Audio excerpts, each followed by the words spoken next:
day 5. This is actually day 5 of my Absolute Beginner course. Hard to believe it's all gone so fast. Hopefully you've been finding it interesting and found good things to do.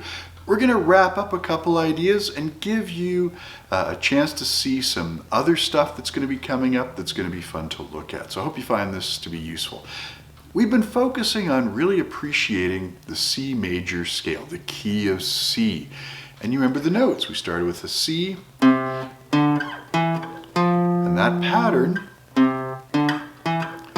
that's our building block for the major scale. We just have to find the 5th, do it again. That's our C major scale. Now, up till now, we've really not been looking at the full set of chords, the harmonized C major scale. We're not going to go through all the details of the harmonization, but just a quick reminder of what the chords look like. I'm sure you've seen them already, but we have a C chord, we have a D minor chord, an E minor chord. Now that's one we have seen in a previous lesson. We have an F, it's a major, G, major, A minor. Now one we haven't looked at, that's the B diminished, or in this case a B minor 7 flat 5. Is that right? B minor 7 flat 5. I think that's the right way to say it. That's used as the stand-in for the B diminished, and then we return to C.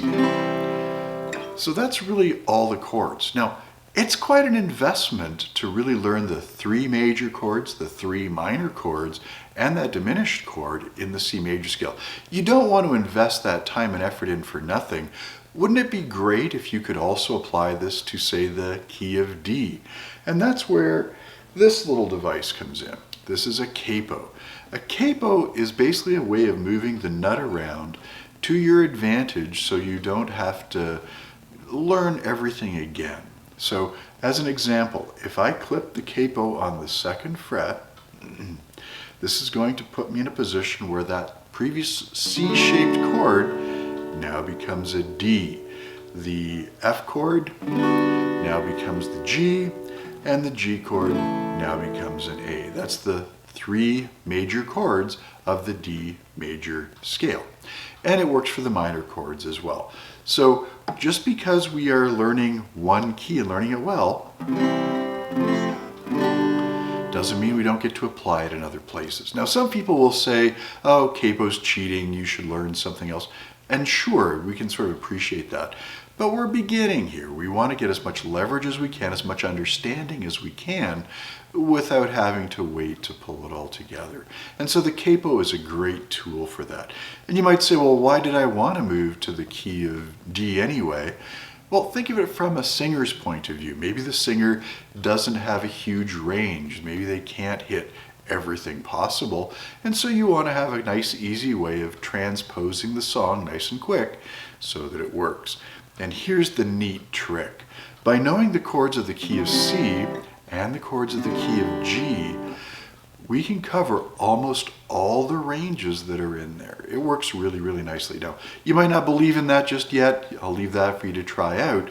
But between these 2 different chord sets that we've learned, we can cover a really wide range of keys available. Now, this is all exciting and fun. Maybe you're not a singer. Maybe you just want to be the guitarist guy. Nothing bad about that. And that's pretty much what I do. What if I said I need to have something that sounds good over, say, most of the chords of the key I'm playing in? So we're playing in C. I want to pick some notes that are going to sound good. Well, we sort of know this already. This is the pentatonic scale.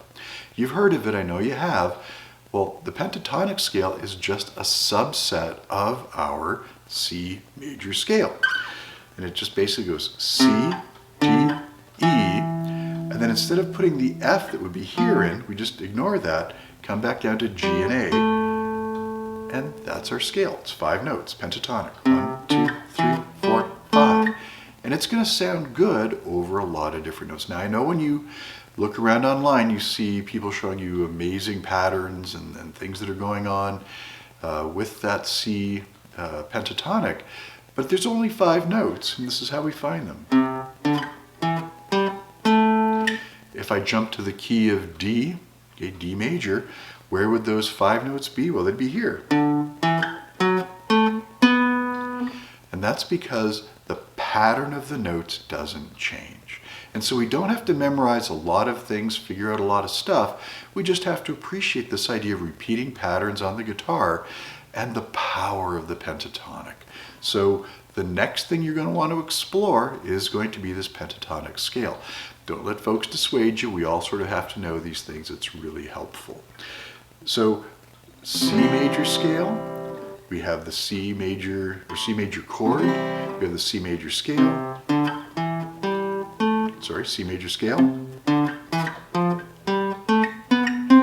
and we can take the reduced version of it. That's the C major pentatonic. And so we've really closed the loop here on a lot of topics and a lot of things that are of interest to a guitarist, which is understanding our keys, understanding how do we get our chords, understanding how to get a little bit of a cheat in there when we need to. The idea of a power chord, it can help a lot. And this idea of the pentatonic. So now that you've seen all these pieces, you don't have to do everything. This is a lot of core fundamental stuff. You find the stuff you like, you apply the things you like, and when you need to move it to a different location because you prefer a different key or a different set of chords, you just feel free to do it. So we've come an awful long way, and don't forget that capo, that's going to be the tool that lets you switch between keys very, very fast. Just by putting the capo on the 2nd fret, what was my C chord has become a D chord. That's because this top note, or lowest note, it is in fact the D, C, D. And it gives us a lot of power to move forward. I hope you've liked this quick 5-day run-up. Tried to keep these lessons to be very, very short, roughly 5 minutes, with the idea of breaking through and into a bunch of ideas. I hope you get a chance to subscribe. Hope you keep looking at my channel, because I'm going to be really pushing the name of this channel, Guitar in 90 Seconds, because we really want to keep very, very short lessons that are to the point and answer the questions that you have as succinctly as possible. But thanks so much for joining me. I hope I see you again.